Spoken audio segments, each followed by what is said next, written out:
Welcome to another episode of Ruby Jean Reads. I'm Ruby Jean, and I love to read. This is the next episode of the ABC Reading Challenge, and I am beyond excited because today we're going to be reading books L and M. Book L is Legend by Marie Lu. Now listen here. For some of you, this may seem random. If you have been here for the past 4 years of my channel, you probably have heard me talk about this book before. Fun fact, this is actually the first book in a trilogy, and it was my favorite book in middle school. Mind you, this was also when I was reading Divergent and Hunger Games and all of that, and this was still my favorite, even next to those books. Here's the problem though. As an adult, I decided to read a bunch of other Marie Lu books. Unfortunately, I have not only not loved, but very strongly disliked majority of them. So now I'm scared, and I'm wondering, are these books just really special? Or was it just because I was in middle school? Now let me just pitch this book to you so you can understand how amazing of a plot this is. If you've ever seen the movie Les Miserables, if you will, there are two people in there called Javert and Jean Valjean. I'm not going to get too deep into this, so forgive me if you're like a Les Mis fanatic and I don't do it justice. But Javert is a general and Jean Valjean is a criminal, or at least Javert believes so. Javert basically spends years hunting down Jean Valjean. And they also kind of go through this thing where it's like, oh wait, are you actually a bad person? Or do you have reasons for doing what you are doing? Like, are you a Robin Hood, if you will? So the Legend trilogy is quite literally a retelling of Javert and Jean Valjean,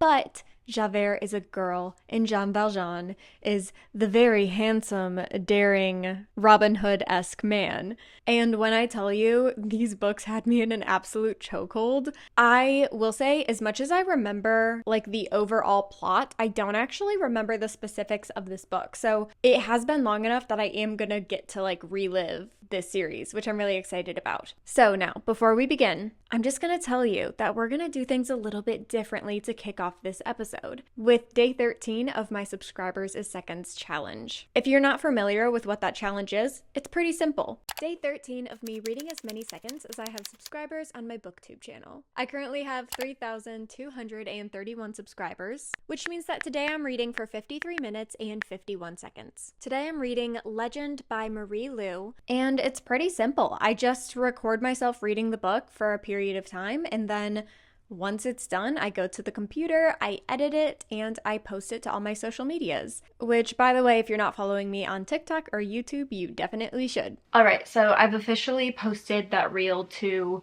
all of my social medias. So now we can finally talk about Legend. I am so relieved and so happy to say that this book is just as fun and just as interesting as I remember. It is dual POV between, obviously, the girl who's working for the government and then the boy who is kind of our Robin Hood of sorts. Something I don't think I mentioned either, because I don't want you to get it twisted when I say Les Mis, you start thinking of olden days. This is very much like a dystopian book. If you want to kind of relive your Hunger Games, Maze Runner, Divergent, and all of those days, this is a really good way to go. I wouldn't necessarily say Hunger Games. It was more just around that era for me, but plot-wise, they're not similar at all. But I would say it is pretty close to Divergent in the way that once you hit a certain age, there's a testing, and that testing, instead of saying where you are in the community, it says where you are in the hierarchy of society. It's very much like a futuristic post-Civil War type deal, and there's the Republic and then there's the colonies, and so this takes place in the Republic. I absolutely love how plot-driven these books are. It's also crazy fast-paced. I'm on page 100, so I've been reading for about an hour, give or take a couple minutes, and I'm already a third of the way through the book. I say it's very plot driven in the way that you get the details as you go through the plot. It's not like we're gonna spend 50 pages describing what the main girl looks like and what her personality is and why she is the way she is. We figure that out as the plot develops, and I really like that kind of writing. You also don't get their entire life story in the first chapter. You get a little bit more and more and more about them as the chapters go on, along with the plot. It's just good writing, frankly. So someone please tell me why I don't like any of her other books. I hate saying that. I don't like to be negative. It's wild to me how much this trilogy meant to me growing up, but then for some reason, every single other book that I have read by this author, I haven't read them all, so I'll give that disclaimer right now, but some of the other ones that I've read, I just did not like. We're talking, I've even give some of them 1 stars on Goodreads. Like, that's how much I did not enjoy them. Almost DNF'd them. And they had amazing plots. So like the premise was amazing, just the execution was not good. So I'm not really sure what happened with this trilogy and why it turned out so amazing, but all I know is that I am here for it. I'm loving it.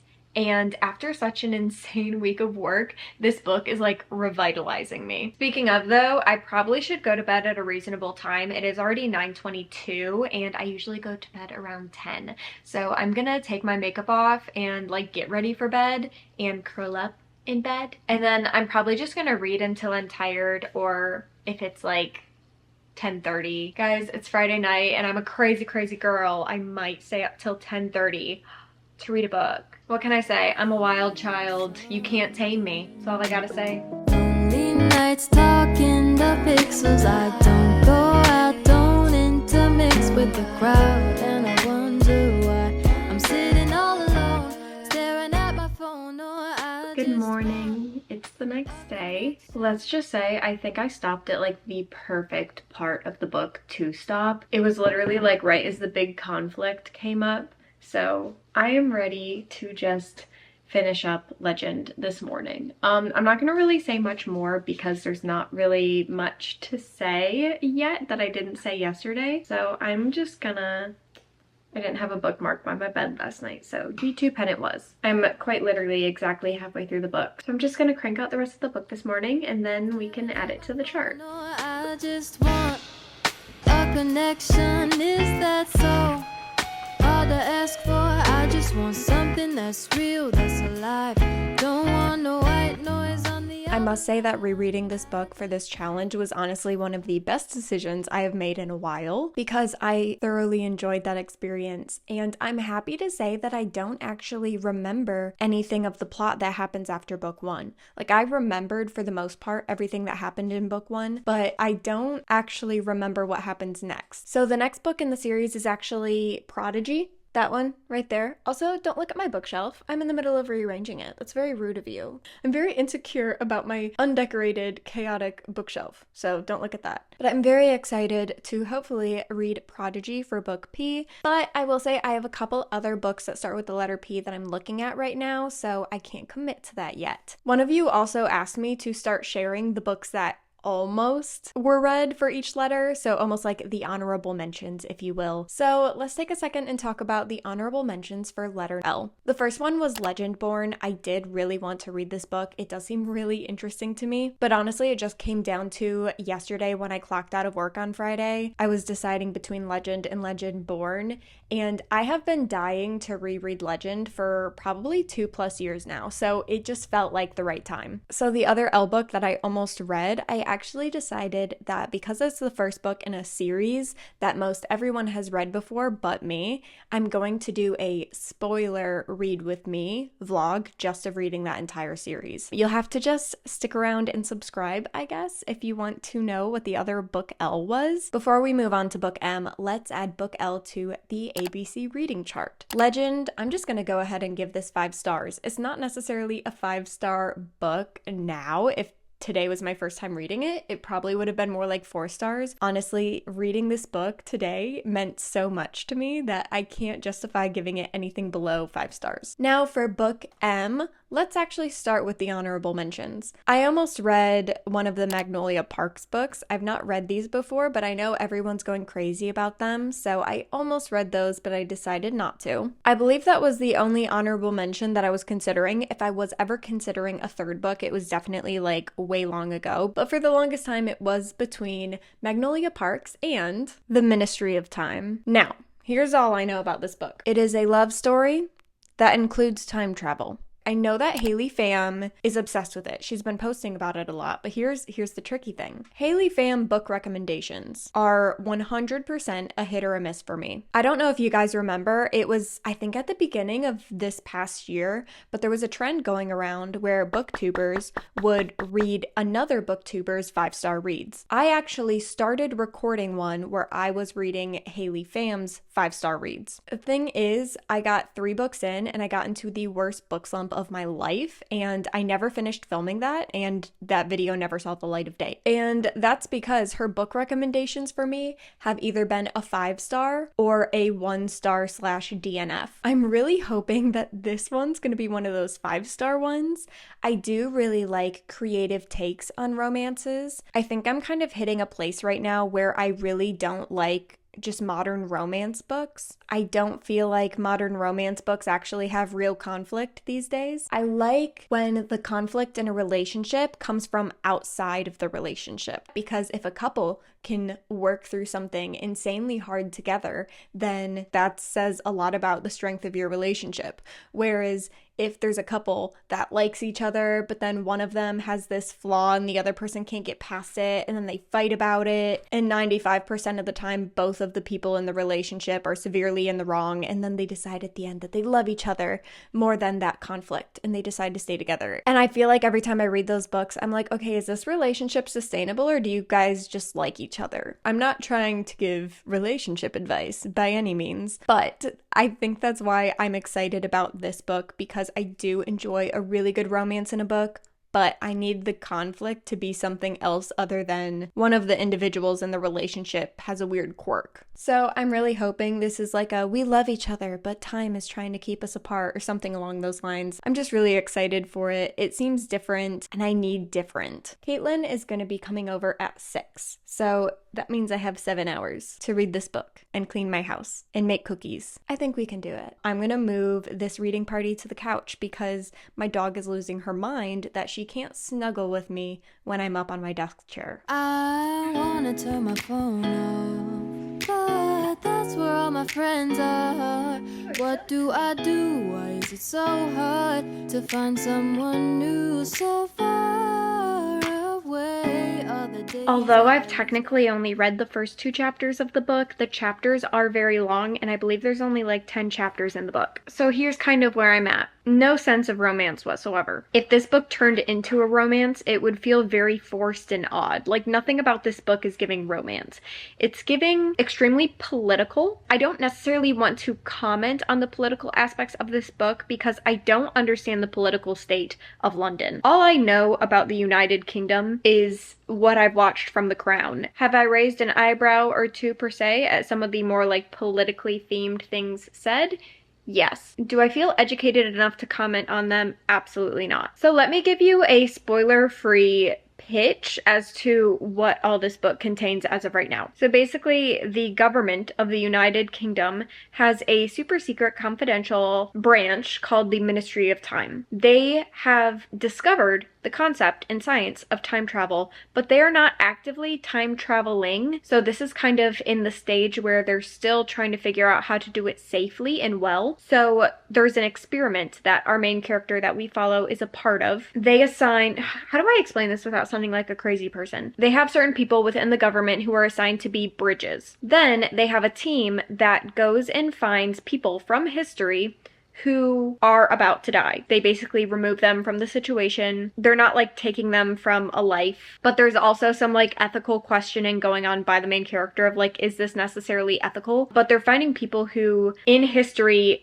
are known to die in a given moment, and so they go and they snatch that person up from that era, I believe is the words that they're using, before that person would have died there, so it doesn't necessarily affect the future. But they bring them to modern day United Kingdom, which obviously once you start dealing with time travel, the term modern day is also very subjective, so just bear with me. So they pulled multiple people, I don't remember the exact amount of people, from a long range of eras. Our main girl is given a guy who was on a ship during an expedition where his entire ship died, but the Ministry of Time traveled to his location and pulled them into the current time. And basically they did that to a bunch of other people, and their goal is to find out if time travel has a negative effect on the human being. Our main character is a bridge in the Ministry of Time. So basically she was assigned a person, the guy who was on an expedition when him and his whole crew died, and her job is to, for the next year of him being pulled from his time zone,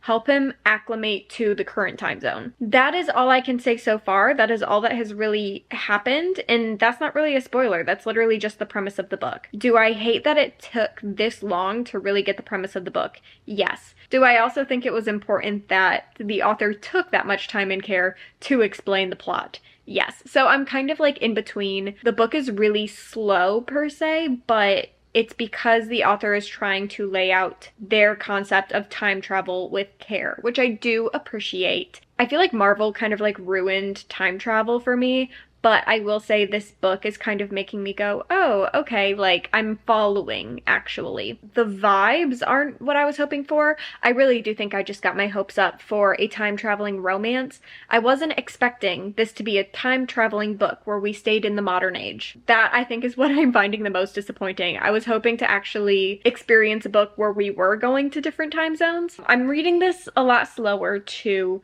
because it's not as fast-paced. It's very detail-oriented, and I keep finding myself like reading a paragraph maybe too quickly and then having to reread it because I didn't like truly process it. So the book definitely requires more like mental capacity to like process what's being said. The book makes you think, and I do enjoy that. I think there's a time for fluffy books and there's a time for books that make you really think. This one's definitely making me think. So I did read a good bit more of the book before getting ready for our fun little movie night. Caitlin and I had a great time poorly decorating some cookies and watching Harry Potter and the Prisoner of Azkaban. And then this morning happened. As you can see, I'm in bed and I look a little worse for wear. I woke up this morning quite ill. I did end up sleeping in a ton and live streaming church, and now it is the afternoon. It's about 3 p.m. I have just been summoning the courage to, 1, show up on camera looking ill, 2, finish this book. So I did make it to chapter 8,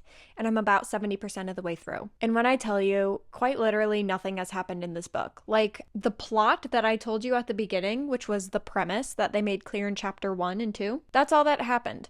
Like, realistically, a couple things have happened here and there that make it somewhat interesting, but not to justify how much of this book I've actually read. So here's what I did. I went on Goodreads, and I did not read any spoilers, but I did read some of the positive and negative reviews. What I found astonishing was that there was 2 that I found 5-star reviews that literally said, nothing happens the first 70% of the book, but the last 30% makes this a 5-star read. That is a very loaded statement. I'm officially at the point where they say that everything picks up like crazy. I have absolutely no clue what could possibly happen to save this book, because in my opinion, this book cannot be saved. I will say there definitely is now a romantic plot. Here's what I have to say about that. It feels like this book had no romance in it at all for the first draft, and then an editor said, "You should add some romance." And instead of working it through the whole book, the author decided to just set aside 1 chapter and all of a sudden create a romance plotline out of nowhere. So it felt very random. It felt very disconnected from the rest of the plot as well. And also, I have avoided saying this because I didn't want to sound crazy. I don't know the main character's name. And it's not because of my poor attention span. I thought maybe that's what it was. I was like, am I seriously like not enjoying this book that much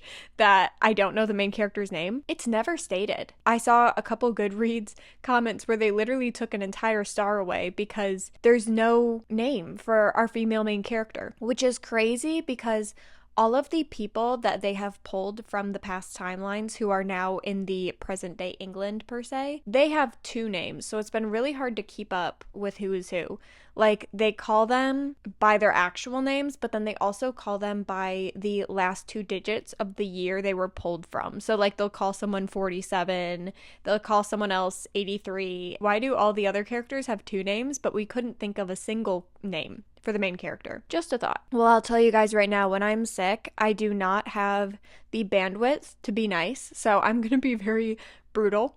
reading this book. If the ending of this book is not entirely bonkers and totally gonna like make me reconsider certain aspects of life, I don't see how this book can be more than 3 stars. Honestly, right now, it's a 2-star book. The fact that some people are saying that it was a horrible book until the last 30%, then they gave it 5 stars, that has to be a pretty bonkers ending. So that's what I'm hoping for. Lonely nights talking the pixels. I don't go out, don't intermix with the crowd, and I wonder why I'm sitting all alone, staring at my phone. Or I just want a connection. Is that so hard to ask for? I just want something that's real, that's alive.